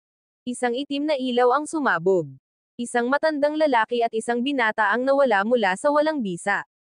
Ang video na ito ay edited by Herban Storytelling. Kabanata 6433. Sa isang hindi pinangalanan na universo sa walang bisa ni Yin, sa isang nakasisilaw na malaking pulang bituin, sina James at Hador ay magkatabi. Tiningnan nila ang malaking itim na bola sa harap nila. Nabigla sila sa kamangha-manghang aura at nakasisindak na kapangyarihan. Ang itim na bola ay hindi pinalabas ang mahiwagang usok o ang quasar banal na ilaw, ngunit pinalabas nito ang isang malakas na lakas ng form ng labanan ng Marcy Ice. Ang kapangyarihan ay sumabog sa buong walang bisa ni Yin. Gayunpaman, sa pagitan nila at ng itim na bola, mayroong isang malaking dagat ng mga bituin. Ang bawat bituin ay katumbas ng isang malaking alon. Napaputok ito sa kahanga-hangang kapangyarihan. Ito ay tumaas at nahulog, mabilis na dumura, na bumubuo ng mga siksik na itim na bagyo. Dahil dito, hindi sila maaaring mag-teleport o lumipad. Para bang ang lahat ng mga supernatural na kapangyarihan ay naging isang bawal. Makalipas ang ilang sandali ng katahimikan, itinuro ni Hador ang itim na bola. Iyon ang lugar ng kapanganakan ng kapangyarihan ng form ng labanan ng Marcy Ice. Ito rin ang kapangyarihan na mapagkukunan ng walang bisa ni Yin. Ito ang lupain ng ating mga ninuno. Nang marinig iyon, huminga si James. Matagal na siyang nasa madilim na mundo. Siya ay napunta sa halos bawat sulok ng madilim na mundo, subalit hindi pa niya natuklasan ang ganoong lugar. Maaari bang ang lahat ay kailangan ng Providence? O dahil ba sa kanyang paglilinang at lakas ay masyadong mahina sa nakaraan, kaya hindi niya makita ang tulad ng isang mataas na ranggo? James. Ngumiti si Hador at tumingin kay James. Iyon ang lugar ng iyong huling kapalaran. Tiningnan ni James ang malaking itim na bola at sumimangot. Hindi ako maaaring lumipad o mag-teleport. Hindi ako makakahakbang sa walang bisa. Paano ako makakapunta doon? Sa likuran ng kanyang mga kamay, tumawa si Hador. Ang aking misyon ay dalhin ka rito. Tulad ng para sa iba, kailangan mong umasa sa iyong sarili. Hinaplos ni James ang kanyang baba. Nagmuni-muni ng ilang sandali, sinabi niya, nangangahulugan ito na isa pang pagsubok. Sa isang ngiti, tumanggo si Hador. Ito ay nakasalalay sa iyong pag-unawa. Kung nais mong gawin ito, maaari mo. Susubukan ko ito, pagkatapos. Pagkatapos, biglang ginamit ni James ang hakbang na Terrace Astride. Sa sandaling gumawa siya ng isang hakbang, agad na siya sa pamamagitan ng hindi mabilang na Marcy Ice Battle Form Power. Isang malakas na puwersa ang bumagal sa kanya.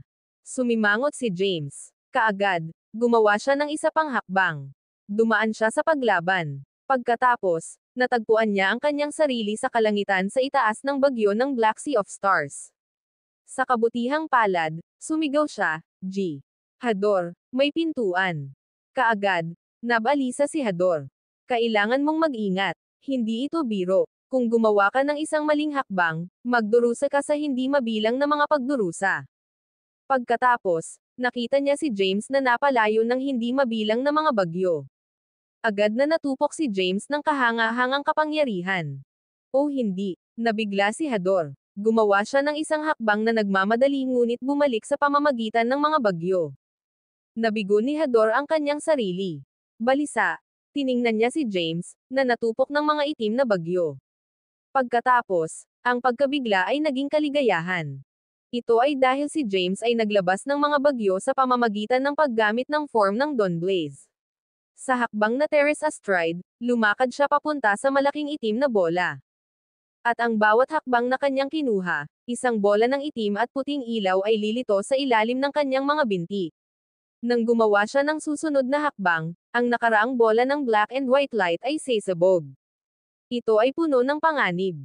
Ang video na ito ay edited by Herban Storytelling. Kabanata 6434. Sesep James ay unti-unting nasanay sa paggamit ng hakbang na Terrace Astride, madali niyang makitungo ang mga itim na bagyo. Nang makarating siya sa gitna ng dagat ng mga bituin, hindi lamang siya nahaharap sa mga bagyo, ngunit hindi mabilang na mga bituin ang patungo sa kanya tulad ng kidlat.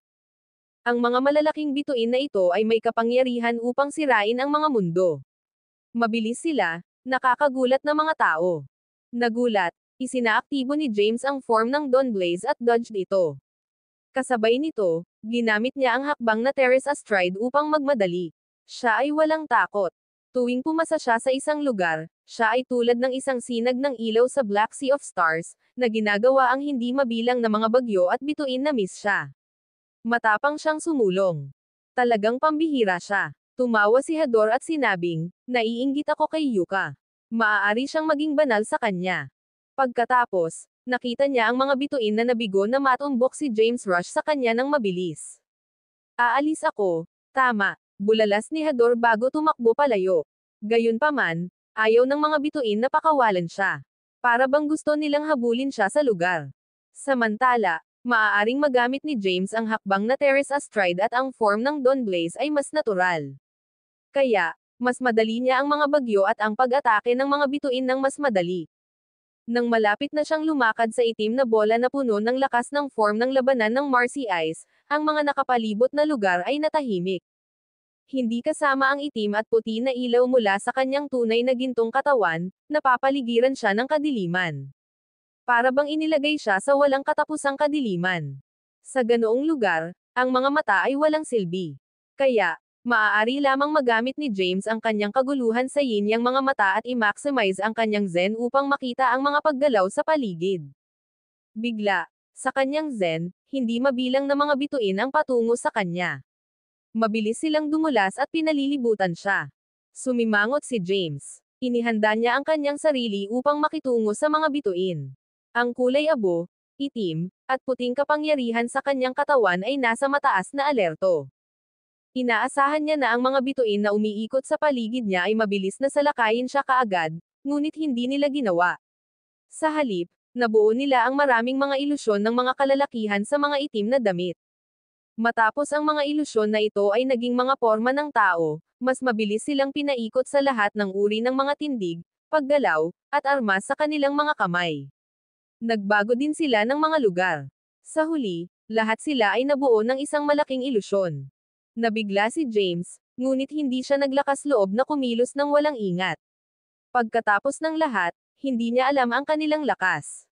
Bigla, 10 sa mga tao na ang mga figure ay umiikot, na may hindi mabilang na mga kasunod, sumugod sila patungo kay James mula sa 10 magkakaibang direksyon sa ilalim ng isang pinagsamang pag-atake. Si James ay hindi nang ahas na kumilos ng walang ingat. Nagpalabas siya ng 3 kapangyarihan ng sabay. Gamit ang mga kamay ng panghuli gininto ang katawan bilang mga kamay, nakipaglaban siya laban sa hindi mabilang na mga after images. Sa ilalim ng malakas na tunog, ang black and white na enerhiya ng Taybak ay biglang bumagsak. Ang kapangyarihang gawa sa 10 ilusyon ay naging isang malaking itim na porma sayon, na tinakpan si James sa loob.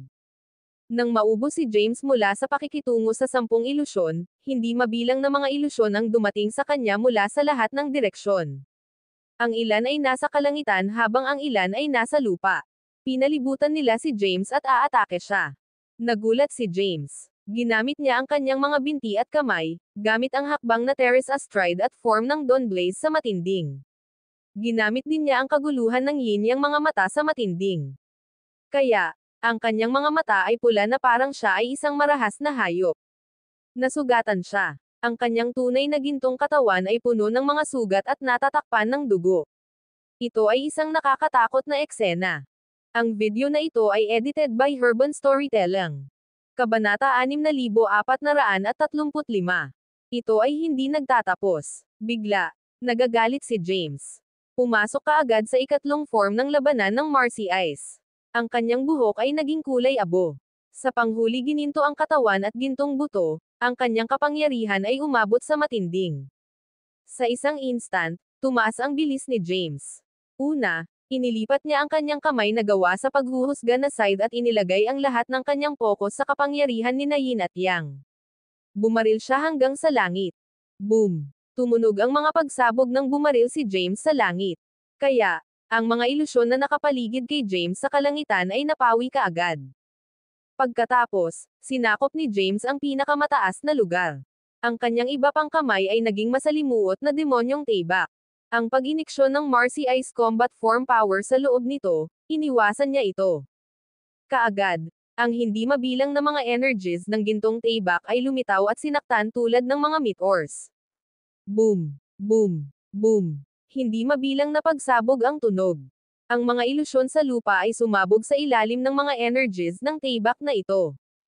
Kasunod ng pagtaas at pagbagsak ng mga pagsabog, ang mga nakapalibot na lugar na sa una ay madilim na unti-unting lumiwanag. Sa walang bisa, si James ay nakarating sa lupa kasama ang kanyang nasugatan na panghuli gininto ang katawan. Napapaligiran siya ng mga bundok at tubig, asol na kalangitan at puting ulap, pati na rin ang mga malago na puno at bulaklak. May mga magsasaka, at mga bata na naglalaro sa paligid. Ito ay tulad ng isang paraiso. Nang makita ang mahiwagang eksenang iyon, nagulat si James. Ano ang nangyayari ngayon? Guro, ang isang pamilyar na tinig ay nag-ambala sa mga saloobin ni James. Tumitingin sa direksyon ng tinig, nakita ni James si Stephen, Zovian, Quattro at ang iba pa. Nagpapasaya sila habang tumakbo si Quattro sa kanya. Lahat sila ay mga kaibigan niya mula sa madilim na mundo. Lahat sila ay nagtipon dito. James. Isa pang tinig ang tunog. Sa kabilang panig, isang pangkat ng mga tao ang tumakbo kay James na maligaya. Nang makita iyon, natigilan si James. Ano ang nangyayari? Bakit natipon ang kanyang mga malapit na kaibigan? Mas mahalaga, tumingin sila ng tunay, at ang kanilang mga aksyon ay tila hindi isang larawan. Tatay, sa wakas ay nakilala kita muli. Isa pang tinig ang tunog. Sa kabilang panig, tumakbo sina Jacopo, Winnie, Zaint at Noel. Lahat sila ay nasa sabik. Ito ay tunay na isang ilusyon. Walang paraan na narito ang lahat. Matapos kumpirmahin ito, itinaas ni James ang kanyang kamay.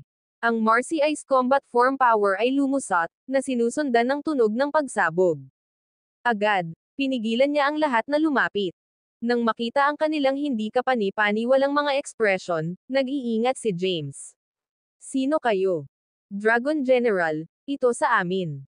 Bigla, isang pangkat ng mga pamilyar na tao ang lumitaw sa labas. Demon General, hindi mo ba kami naaalala? James, ang iyong mga nagawa ay hindi maaabot. Ang video na ito ay edited by Herban Storytelling. Kabanata 6436. James, dalhin mo kami. Kami ay iyong mga kaibigan. Naranasan namin ang buhay at kamatayan na magkasama. Naririnig ang lahat ng pag-uusap, si James ay hindi naniniwala. Bumagsak ang isip niya. Narito ang lahat ng mga tao sa kanyang memorya. Ang lahat ng kanilang mga pamilyar na mukha ay makikita ng malinaw. Sa pagtingin sa pag-asa, kaguluhan, paghanga, at maligayang luha sa kanilang mga mata, hindi alam ni James kung ano ang iisipin. Ito ay imposible. Walang paraan na maaaring magtipon ang lahat dito. Ito ang lugar ng kapanganakan ng form ng labanan ng Marcy Ice, ang pinakamahiwagang lugar ng walang bisa ni Yin. Walang maaaring magtipon dito. Pagkatapos, hinawakan ni James ang kanyang ulo at umungol, kayo ay hindi maaaring maging kaibigan ko. Ito ay isang ilusyon. James. Bigla, isang boses ang tumunog mula sa walang bisa. Naririnig ang pamilyar na tinig, tumangala si James. Nakita niya ang Thea sa estado ng madilim na makalangit na landas na lumilitaw sa kalangitan. Siya ay banal at maganda. Mukha siyang marilag. Sa pamamagitan ng isang pangit na ekspresyon, sumigaw si James, hindi ka Thea. Hindi ka ang aking asawa. Hindi ka maaaring maging sila. Pagkatapos, ang kakilakilabot na kaguluhan ay sumabog sa kanyang tunay na gintong katawan. Kumalat ito kahit saan. Kaagad, ang mga pamilyar na figure ay nabasag. Tumahimik ang lugar. Nang bumalik si James sa kanyang katinoan, napansin niya na lumitaw muli ang mga pamilyar na figure. Gayunpaman, hindi na sila nagkaroon ng masayang ekspresyon. Sa halip, ang kanilang mga ekspresyon ay naging mabangis. Ikaw, sumimangot si James. Hindi kayong mga kaibigan. Hindi ka rin asawa. Pagkatapos, ang mga nabubuhay na nilalang na naging sina Stephen at Zovian ay sinalakay muna siya. Ang nagulat na si James ay hindi lamang nila nakawin ang mga pagpapakita ni na Stephen at Zovian, ngunit ninakaw din nila ang kanilang mga supernatural na kapangyarihan at mga taktika sa pag-atake. Sa pamamagitan ng isang taybak, sinira ni na James sina Zovian at Stephen. Pagkatapos, sinimulan niyang salakayin ang iba pang mga nabubuhay na nilalang. Sa sandaling ito, ang isip ni James ay nasa kaguluhan. Bagaman alam niya na ang pangkat na ito ng mga tao ay hindi ang kanyang mga kaibigan, traumatiko pa rin para sa kanya na patayin sila dahil sa kanilang mga pagpapakita. Hindi niya maisip kung ano ang mangyayari kung ang kanyang mga kaibigan, maging ang kanyang asawa at mga anak, ay naging mga kaaway at ipinagkanulo siya. Hindi niya alam kung magkakaroon ba siya ng lakas ng loob na gamitin ang kanyang supernatural na kapangyarihan upang patayin sila. Sa pamamagitan lamang ng ilang mga galaw, si James ay nakitungo sa karamihan ng mga mahiwagang buhay na nilalang. Sa larangan ng digmaan, sina Yegor, Layla at Rebella, na siyang pinakamalakas na buhay na nilalang, ay naiwan. Bukod sa kanila, mayroon ding madilim na Thea, na kumikilos bilang makalangit na landas sa walang bisa at hindi gumawa ng paglipat. Bumalik sa iyong mga orihinal na form. Pinaikit ni James ang kanyang mga kamao. Kung hindi man, paksain kita. Nang marinig iyon, ang buhay na nilalang na may hitsura ni Yegor ay tumawa. Sa palagay mo ba ay ninakaw namin ang kanilang mga pagpapakita? Sumimangot si James. Ano ang ibig mong sabihin? Hayaan mong sabihin ko sa iyo ang katotohanan. Malamig na sinabi ni Yegor, kami ay tunay na umiiral, ngunit naiiba kami sa aming pangunahing mga sarili. Kami ay nabuo ng aming mga emosyon at kagustuhan. Sa madaling sabi, makakasama mo ang aming pangunahing sarili kung papatayin mo kami. Sigurado ka bang magagawa mo iyon? Panipi. Nang marinig iyon ni James, natigilan siya. Nabuo sila ng kanilang pangunahing damdamin at kagustuhan. Sa oras na ito, narinig ni James ang tinig ni Lizzie sa kanyang ulo. Huwag makinig sa kanyang katarantaduhan. Sila ang mga emosyon at hangarin na naputol kapag ang kanilang pangunahing mga sarili ay nasa ranggo ng transcendental bliss. Kaya, tumakbo sila rito at nilinang mula pa. Huwag mag-atubiling dahil lamang na nagbabahagi sila ng isang koneksyon sa kanilang pangunahing sarili. Hindi nila ang mga taong kilala mo. Pagkatapos, ang buhay na kumikilos habang tinamaan ng dibdib ni Yegor si James. Kasabay nito, ginamit ni Layla at Rebella ang kanilang mga taybak upang tinusok ang pinakahuling gintong katawan ni James mula sa dalawang magkakaibang direksyon. Ang video na ito ay edited by Herban Storytelling. Kabanata 6437. James ay naglabas ng dugo. Sa mga mata ng dugo, mukhang galit siya. Ang mga nabubuhay na nilalang na naglalarawan kay Yegor, Layla at Rebella ay ngumiti ng pasensya na parang nanalo sila. Pumunta sa impyerno. Bigla, umungol si James. Ang kakilakilabot na kaguluhan ay sumabog muli. Kapag kumalat ang itim at puting ilaw, lumipad sina Yegor, Layla at Rebella. Lahat sila ay naglabas ng dugo. Malubhang nasugatan sila habang nahulog sila sa lupa. Malakas na lumingon si James at tinitigan sila ng nakamamatay na enerhiya. Panahon na para matapos ang laro. Bakit? Ang pagdura ng isang bibig ng dugo, umungo si Yegor, bakit ang ating pangunahing sarili ay nais na mapupuksa tayo? Paano natin maaapektuhan ang kanilang paglilinang? Bakit nila tayo panatilihin sa walang hanggan na kadiliman at pagdurusa? Tama iyon. Si Layla ay naglabas ng dugo at sumingit. Bagaman kami ang aming pangunahing damdamin at kagustuhan ng mga sarili, nilikha nila kami. Pagkatapos, nakita nila kaming nakakainis at sinipa kami. Wala silang budi. Sinabi ni Rebella, ngayon, hindi lamang tayo mga emosyon at hangarin. Kahit na hindi tayo makawala sa ilusyon na ito, umunlad ang ating paglilinang. Maaari tayong maging mga buhay na nilalang.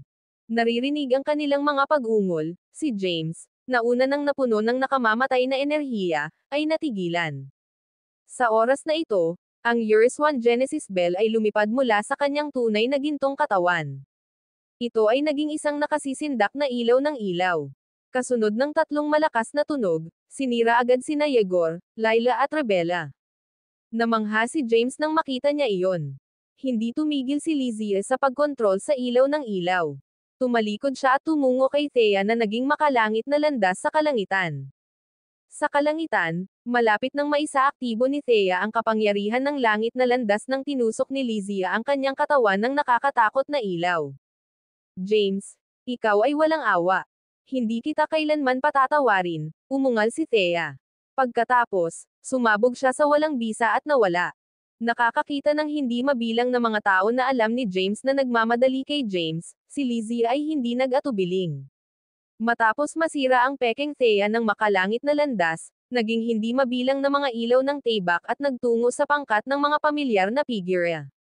Sa ilalim ng malakas na pagsabog, lumipat si Lizzie tulad ng isang ani ng buhay. Sa pamamagitan lamang ng isang tibak, pinatay niya ang lahat ng mga nabubuhay na nilalang na naruroon. Nagulat si James. Si Lizzie ay naging isang malaking tibak at lumitaw sa harap ni James. Ikaw ay masyadong emosyonal. Ito ang iyong kahinaan. Kung hindi mo papatayin ang lahat, ikaw ay ma-stuck sa ilusyon na ito magpakailanman at hindi makawala dito. Nanginag ang puso ni James. Tumangala siya. Lizzie, hindi ba sila totoo? Nabuo sila ng iyong panloob na demonyo. Sinabi ni Lizzie, ito ang lahat ng kasalanan ni Hador. Dapat niyang ibigay sa iyo ang Zem Supreme Sutra, gayunpaman nilaktawan niya ang hakbang na ito, na nagdulot sa iyo na matrap dito. Hayaan akong sabihin sa iyo ito. Kung patuloy mong iniisip ang tungkol sa mga taong ito, lilito sila kaagad. Gagamitin nila ang lahat ng mga uri ng mga pamamaraan upang makalapit sa iyo.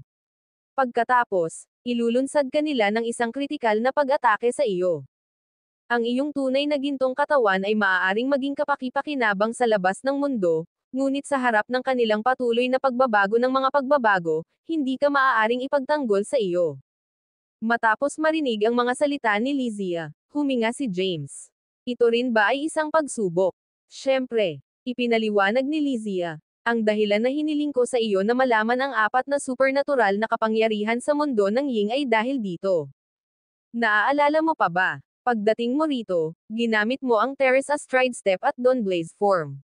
Matapos makarating sa bituin na ito, ginamit mo ang Chaos Yin yang mga mata upang masira ang kadiliman at makita ang ilaw. Gayunpaman, nakulong ka rito dahil hindi mo nililinang ang Zem Supreme Sutra. Kung nag-iisip ka ng isang bagay, ang bagay na iyon ay mangyayari sa harap mo. Lahat ay lilito sa harap mo. Nang marinig iyon ni James, ang kanyang mukha ay umikot. Paano ko masisira ang ilusyon na ito? Pagninilay. Inutusan ni Lizzie, hindi ka maaaring magambala sa labas ng mundo.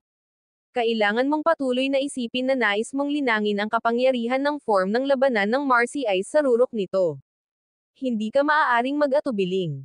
Matapos marinig ang mga salita ni Lizzie, ginawa ni James ang sinabi niya. Umupo siya sa lupa sa isang posisyon ng lotus at ipinikit ang kanyang mga mata. Ang kanyang zen ay pumasok sa mga gintong buto.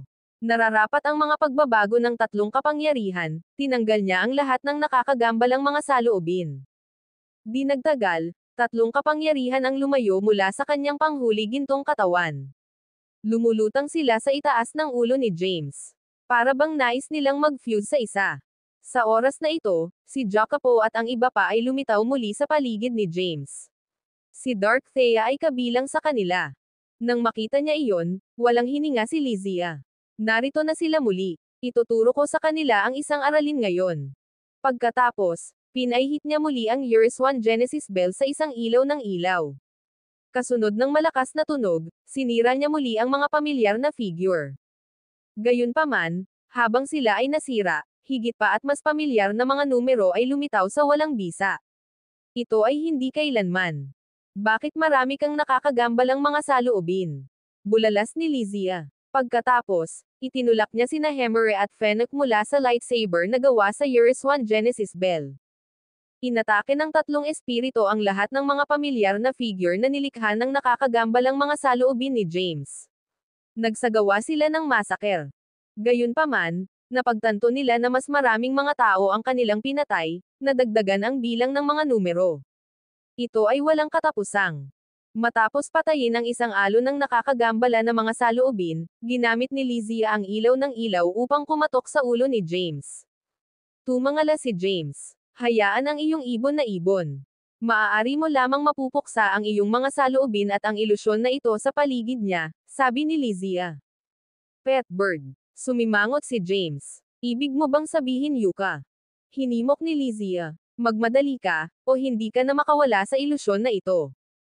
Ang video na ito ay edited by Herban Storytelling. Kabanata 6438. James ay nawawala para sa mga salita. Ginamit niya ang kaguluhan na absent upang maging lasing si Yuka. Sa mga salita ni Hador, si Yuka ay hindi bababa sa lasing para sa dalawang entrepok. Ito ay isang entrepok lamang, kaya paano, nagtaka siya. Gayunpaman, habang siya ay nag-aalangan, ang pagbabago-bago ay nagmula sa kalawakan. Sa susunod na segundo, ang banal na ibon na si Yuka ay naging lumipad sa puwang ni James. Ito ay lumawak sa isang malaking banal na ibon na maaaring masakop ang kalangitan. Ang banal na ibon ay nagpalabas ng makulay na ilaw.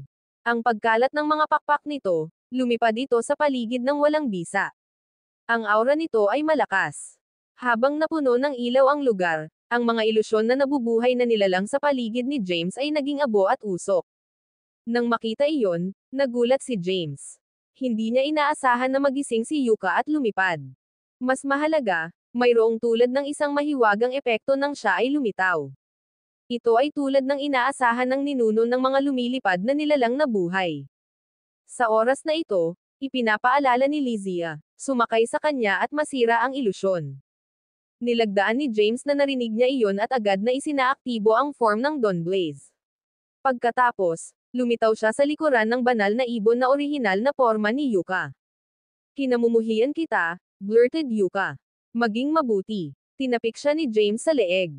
Pagkatapos nito, gagantimpalaan kita ng mas maraming kaguluhan. Nang marinig iyon ni Yuka, nanginginig ang kanyang malaking katawan. Agad niyang isinara ang bibig niya. Sinumpa niya si James sa pagiging walang hiya at mabisyo na hindi mabilang na beses sa kanyang puso. Basagin ang ilusyon. Paalala ni James, ayaw mo bang magtungo sa pagka-Diyos? Nang marinig iyon, si Yuka ay nakuha.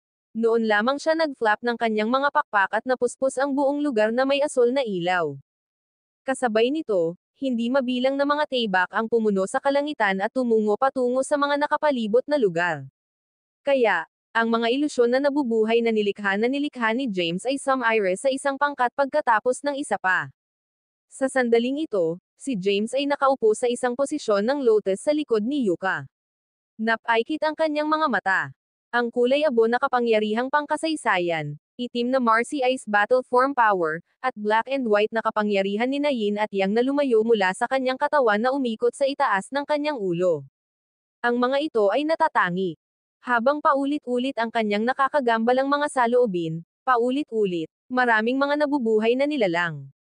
Nasa lahat sila. Kaagad, nasira sila ng supernatural na kapangyarihan na ginamit ni Yuka. Unti-unting, Ang bakas ng kapangyarihan na naiwan sa pamamagitan ng nabasag na nakakagambalang mga saloobin na natipon sa itaas ng ulo ni James, na bumubuo ng isang umiikot na bola ng enerhiya. Habang umiikot ito, ang tatlong kapangyarihan sa katawan ni James ay umiikot sa kanilang paligid. Pagkatapos, ang kaguluhan sa kanyang katawan na kinokontrol ng kanyang Zen ay na-injected sa umiikot na bola ng enerhiya. Agad na, ang bola ng enerhiya ay nagpapalabas ng nakasisilaw at makulay na ilaw. Kasabay nito, ang tatlong kapangyarihan sa paligid ng bola ng enerhiya ay pumasok sa bola ng enerhiya ng paisa-isa. Kaya, ang bola ng enerhiya ay sumabog sa makulay na ilaw. Sa sandaling ito, nakaramdam si James ng kakilakilabot na sakit. Ang kanyang kaluluwa ay tila patuloy na inaatake din. Kaya, siya, na malakas, ay hindi makakatulong ngunit sumigaw sa sakit. Naramdaman din ni Yuka ang nakasisindak na aura. Agad, tinanong niya, pumasok ka ba sa ranggo ng Zeklan? Paano ko malalaman? Ang buong katawan ko ay nasa sakit.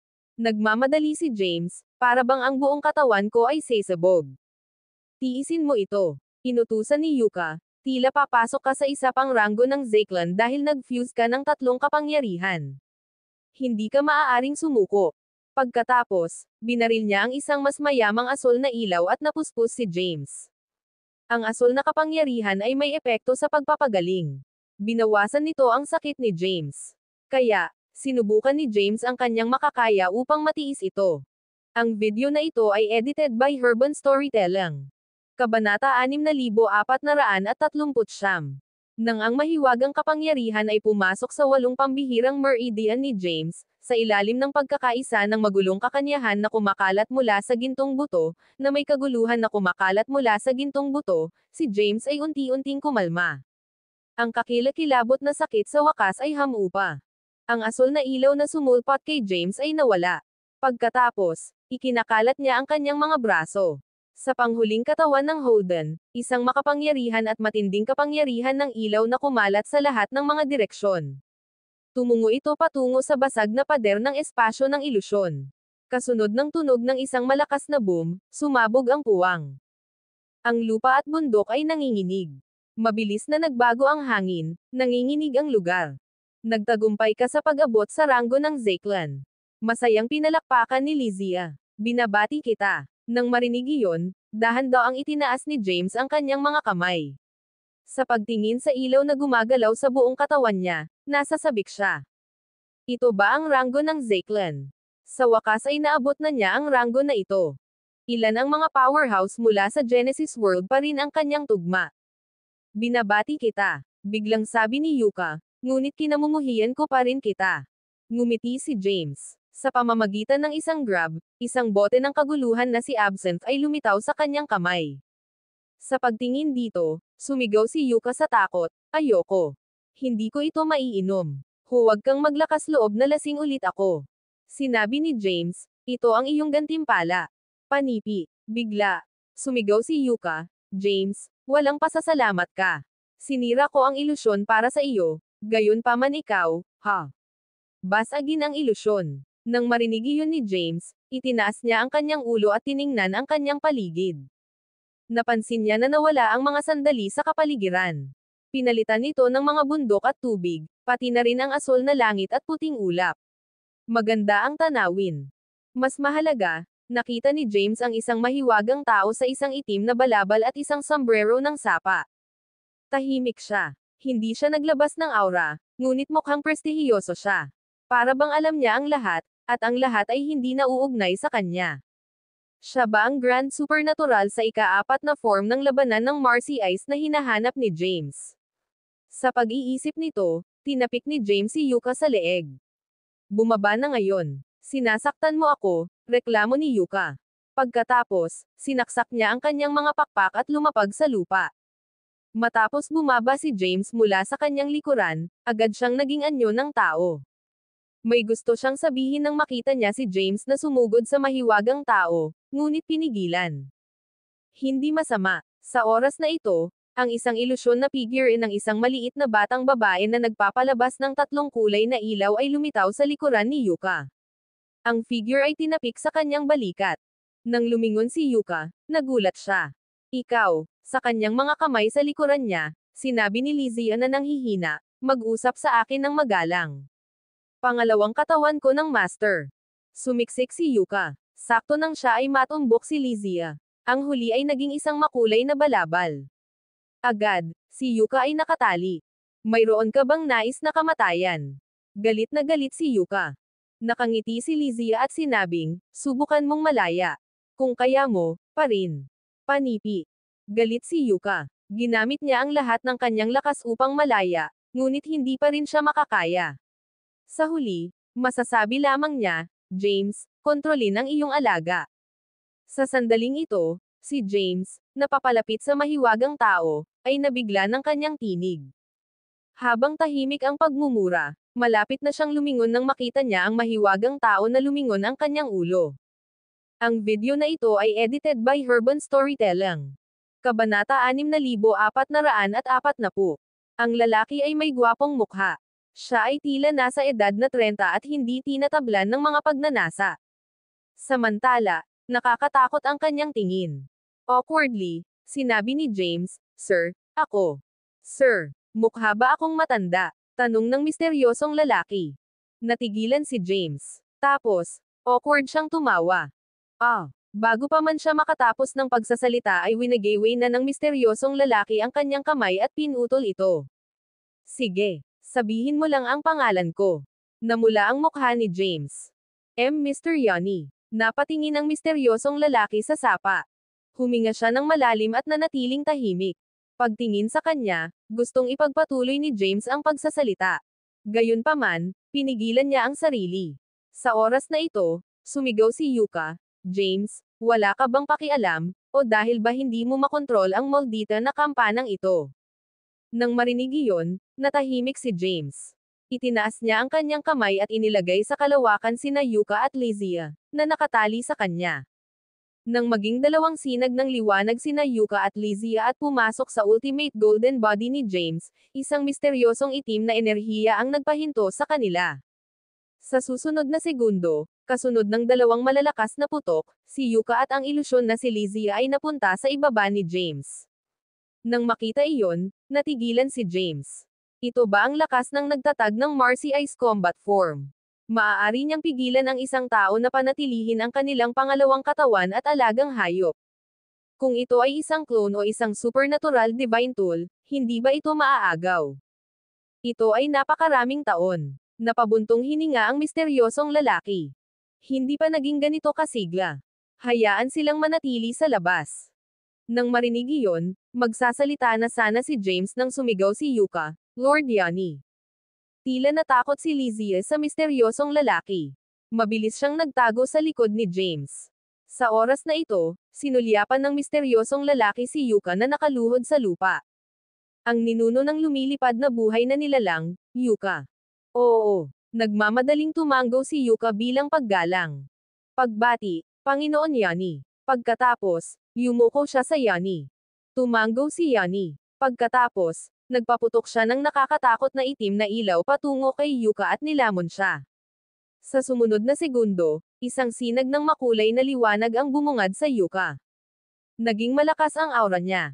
Nang tingnan niya ang sarili, bakas sa mukha niya ang hindi makapaniwalang ekspresyon. Naabot ko na ba ang Zeklan rank? Hindi. Sinabi ni Yanni, maaabot mo ang ranggo pagkatapos mong pagsamahin ang gininto ang katawan. Tapos, tinaas niya yung kamay niya at tinuro si Lizzie na nagtatago sa likod ni James. Pero hindi ka na niya magagawang eyebully. Nang marinig iyon, lumingon si Yuka at tumingin kay Lizzie. She clenched her fists. Kukunin ko ang buhay mo. Pagkatapos, sumugod siya at sumulpot sa likod ni Lizzie. Master, pwede ko ba siyang suntukin? Biglang tanong ni Lizzie. Tumawa si James at tumanggo. Go. Pwede kayong magduel. Ngumuso si Lizzie. Kaagad, itinaas niya ang langit kasama si Yuka at nakipaglaban sa kawalan. Magkapantay ang tugma ng dalawa at mahigpit na nag-away. Napangiti sina James at Yanni nang makita iyon. Maya-maya, biglang sinabi ni Yanni, ikaw ba si James? Oo. Tumanggo si James.